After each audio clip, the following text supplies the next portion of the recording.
Last but not least, Justin Law and the Jaguar XJ220s, three-time winner in the last 5 years. Can he take the victory away from Gary Ward? Again, just clipping the inside of turn 2, but this looks really quick. Underneath the bridge, coming down towards the first checkpoint. 20.62, 23 hundredths off the time of Ward, 103 miles an hour. He's still 3 miles an hour quicker than Ward, so this second section's going to be important. Past the flint wall. Oh, he's made up 23 hundredths. They're level. Ward and Law are level as Law comes up the hill. Final 2 corners over the finish line. 44.4. Well, the XJ220 was launched at the Birmingham Motor Show in 1988, and it was another 4 years before the car really started being built and hit the road and hit the press. It was a car that rewrote the history books for a very short period of time. First car to break 200 miles an hour, 0 to 60 in 3.5 seconds, 540 brake horsepower, top speed of 217 miles an hour. It was the car of everybody's dreams at the time. It created an absolute sensation. Well, it was one of the pin-up cars of the early 90s, wasn't it? It was certainly on my bedroom wall. Back in the day, they were such a fast car compared to everything else that was about. It was just mind-boggling, really. It's a very big car, the XJ220, but once you're dialed in, you forget the size completely. And they're so nimble that there's so much acceleration there. You find yourself nipping in and out of cars on a country lane quite easily. We sort of grew up with these cars, and we managed to talk a client into buying one to race. And so back in the mid-90s, we had an involvement with the cars. And Jaguar were struggling with their service operation in Northern Europe because none of the garages had seen a car for 2 or 3 years. And they came to us and asked us if we'd be interested as a non-franchise specialist in preparing the road cars. So very quickly, these road cars came flying through the door and we found ourselves another role. Jaguar had a problem. The cars were mostly in storage. Not many of the cars were being used.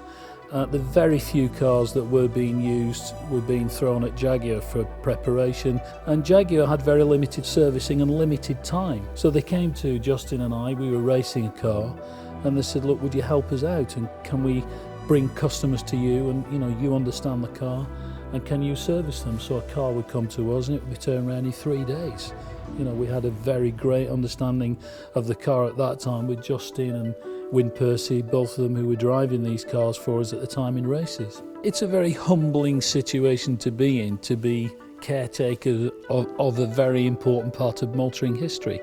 And it almost happened by accident. I mean, originally Jaguar asked us to take over the servicing and then eventually sold all the part stock out to us. But, we literally had to sweep the rest of the history of the car up, and we had to buy out TWR engines, and we had to buy out Ricardo transmissions, and we had to buy the body panel stock. And we have here in the building the original CAD model for the car.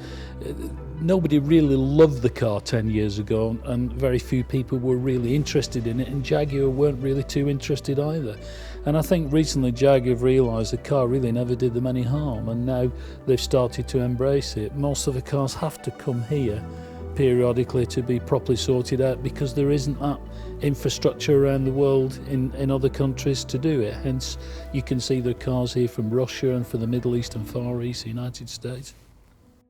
We're very proud of the blue car in the background, the LM that we built, which is pretty much every extra we could think of bolting onto an XJ220 as a bit of a demonstrator, just to show what we can do. Well, that's essentially a full Le Mans race car, but for the road.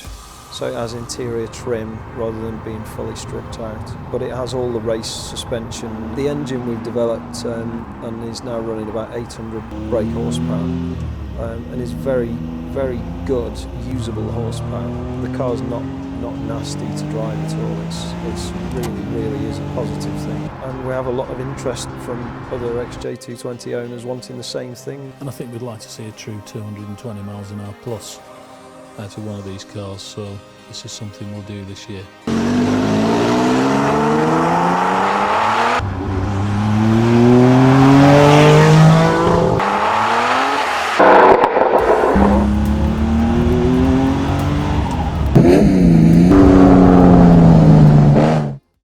started the business in 1986 because I was frustrated whenever I took my car anywhere to get work done. There were always issues.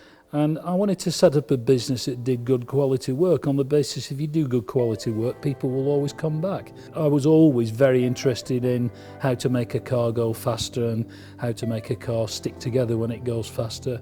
I got involved in motorsport, helping people prepare cars, and Justin came along the way really. And he was learning what was involved in preparing race cars at a very, very early age.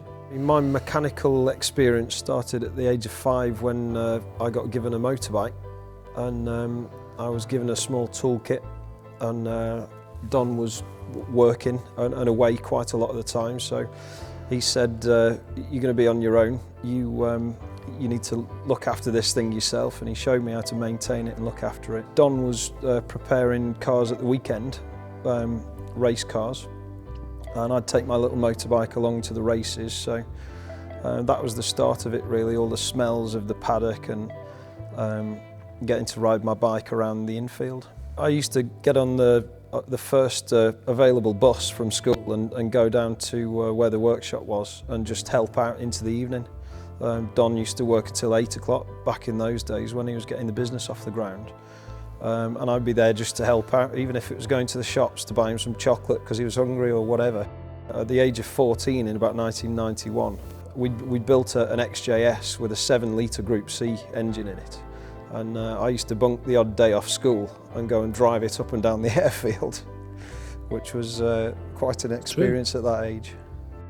I started off racing with my Mark II Jaguar road car, where I'd just drive to the meetings, race and drive away. And then very quickly moved into racing clients' cars for them, 50 sports cars and Group C. Group C, the whole of racing Group C has been a highlight because they're such fantastic cars. And going to Le Mans and winning, albeit a sprint race, is fantastic. The feeling to be there in one of those cars is just great. Goodwood Festival of Speed's been very kind to us. We've had lots of success there. Don always called hill climbing chicken racing, but it's very much the other way. It's you only get one shot at a hill, and you've really got to be focused and absolutely on it. Well, we've raced there several times, and we've managed to have the fastest time on, I think, 5 occasions now. When the Pikes Peak winning Peugeot was coming to Goodwood, we just thought that's it, that it's all over now. There's no way that a 20-year-old Le Mans car can compete with that kind of equipment and driver. But actually, he didn't beat my quickest time. So that really, that makes you very proud. I'm sure it will be beaten, but up to yet, it's not. We complement each other. We stay out of each other's way when we need to, and we work really well together. We bounce ideas off each other. And yeah, we disagree sometimes. I think it's very healthy to disagree, and I think I've learned quite a lot from Justin too, not least from his driving skills and setting cars up skills. We're a very close family. We're very lucky that we're interested in the same things. We're able to enjoy, I think we're very lucky to enjoy life together. We work together, play music together, race together, and I think it is actually a unique relationship.